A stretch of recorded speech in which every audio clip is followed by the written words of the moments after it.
Uh, they call me a madman. They whose pulse of life is dependent on the blood of others. They whose paradise has been built by bricks borrowed from the hell of the poor. Every note of whose instrument of ostentatiousness is covered with the sighs of widows, the nakedness of orphans, and the mournful wails of heirless children. Let them call me that. But a time is coming when these very people shrouded in poverty will write their curses dipped in the collective blood of their hearts upon the foreheads of the people.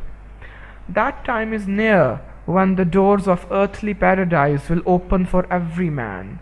I ask them if I am in comfort. Then why should you live a life of misery? Is this humanity then, that I, being the owner of a factory, watch the dance of a new courtesan every evening, every day waste thousands of rupees in gambling, and spend money ceaselessly on my weakest desires? And my workers can't even afford one square meal. Their children pine for an earthen toy. Then the fun is that I am civilized, am respected everywhere, and those whose sweat prepares my pearls are seen with contempt in the social circle. By calling me progressive, people don't describe an equality of mine, but prove their crudeness, which means that they themselves are not progressive. That is, they themselves don't want progress. I desire progress in all fields of life. I want that you all should progress. A woman who works in the mill all day and goes to bed at peace in the night cannot be my story's heroine. My heroine could be a cheap prostitute who is awake all night and while sleeping in the day sometimes sits up after having a nightmare that old age has come knocking at her door. How could I bear a culture, civilization and society that is already naked? I don't even try to clothe it because that's not my job, but of the tailors. People call me black-penned, but I don't write on the blackboard with black chalk. I use white chalk so that the blackness of the board becomes even more evident. So soon after the success of these earliest collection of short stories, Manto got married, and no surprises there because the match was arranged by his elder sister. And the years leading up to the partition of India, Manto spent them constantly moving between Delhi and Bombay because he was always in search of a good job. And while he was doing so, he wrote some of his best essays and some of his best radio plays.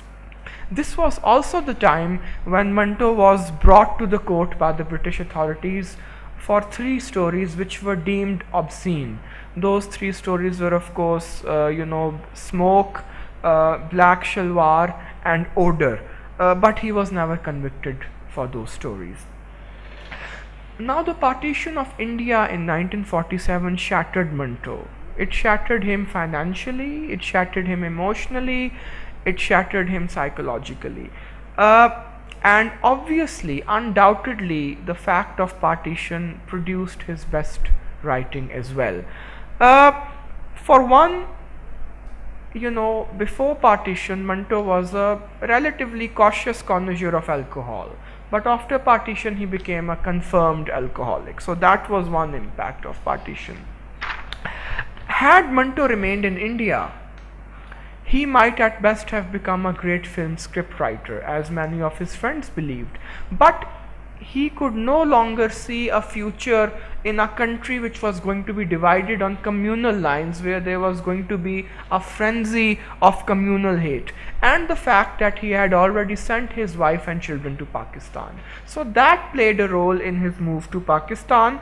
But Manto thought that in the new country called Pakistan, he would at least have the same level of financial security, acceptance and respect which at least he enjoyed in India, if not better. However, the new ideological state of Pakistan closed its doors on Manto. Even before the Rawalpindi conspiracy case of 1956, when the tiny Communist Party of Pakistan was banned by the Liaquat Ali Khan government on a trumped up charge of conspiracy. But even before the state of Pakistan closed its doors on Manto, it was Manto's own progressive friends, led by Ahmad Nadeem Kasmi, who was the head of the Progressive Writers Association, who expelled Manto from their fold. What was Manto's charge? Manto's charge was that he had attempted to make fun of the partition in a tiny book of partition sketches called Black Margins, Syah Hashiye, which was published in 1948. And an even greater crime Manto had committed in the progressives' eyes was that he asked the former communist turned reactionary literary critic Muhammad Hasan Askari to write the preface to Syah Hashiye. So in the Progressive Writers Association eyes, this was an unredeemable offense. So they expelled Manto from their midst. He says about Saudi Arabia, I am recounting briefly the eyewitness and ear-heard account of Saudi King Saud's Makkah. He reached Karachi via aircraft along with his 25 princes, where he was heartily welcomed. He has other princes too. I don't know why they didn't come. Maybe because 2 or 3 additional aircrafts would be required for the purpose. Or maybe they are very young and they prefer their mother's lap to the aircraft. It's true. How can children brought up on their mother's and she-camel's milk survive on Glaxo and cow and gate dried milk?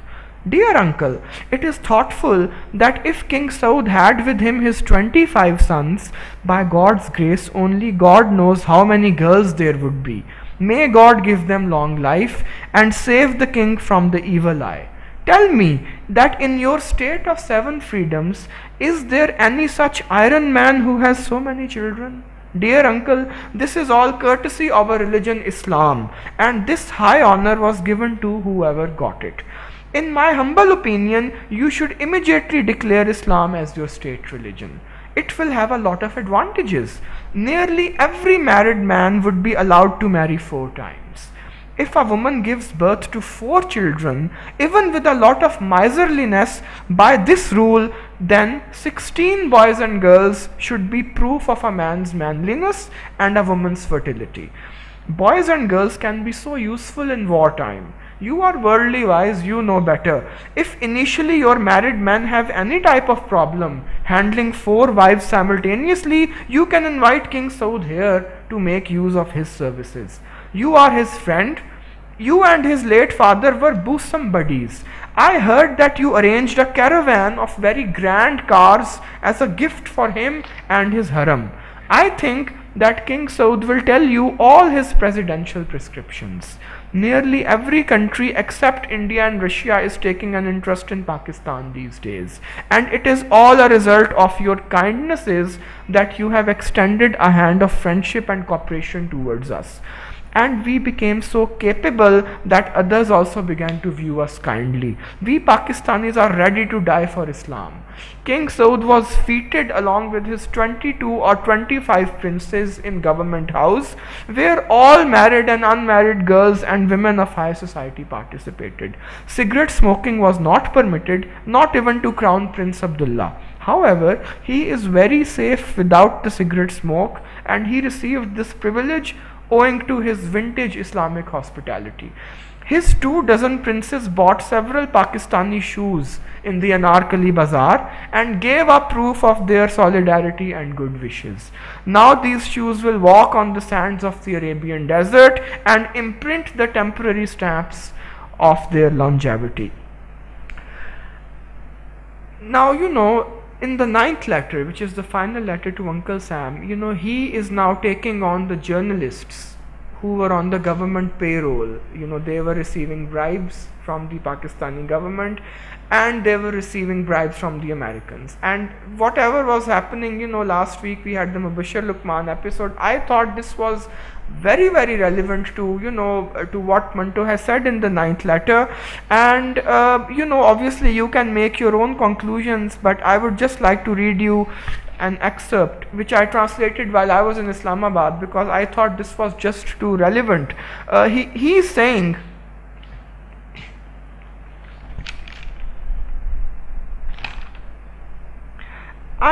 he is addressing Uncle Sam. I am giving you another piece of advice. It is to help the Delhi Zamindar in such a way that it remains a secret. Its squinty managing director and half-lame editor are not aware of the art of receiving money, bribes.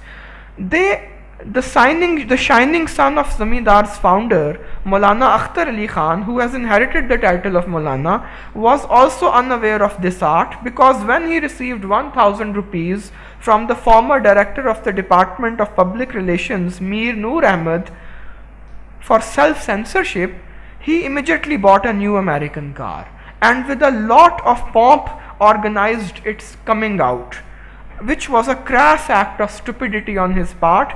He is now in jail. May God keep him there, and he should not give further proof of his stupidities. But I am amazed that his son, who is the managing editor of Zamindar, nowadays is a total jerk, despite being educated. Of his own talent, Manto had absolutely no doubt. So just before he died in 1955, he wrote his own epitaph, his own gravestone. What did he say?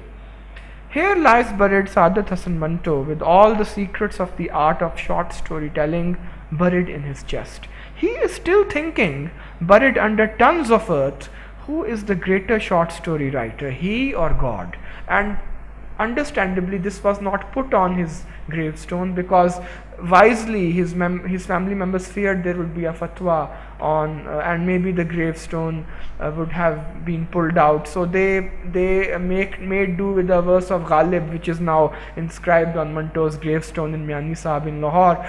So I would just like to end my talk saying that as Manto himself predicted, Saadat Hasan is dead, but long live Manto. Thank you.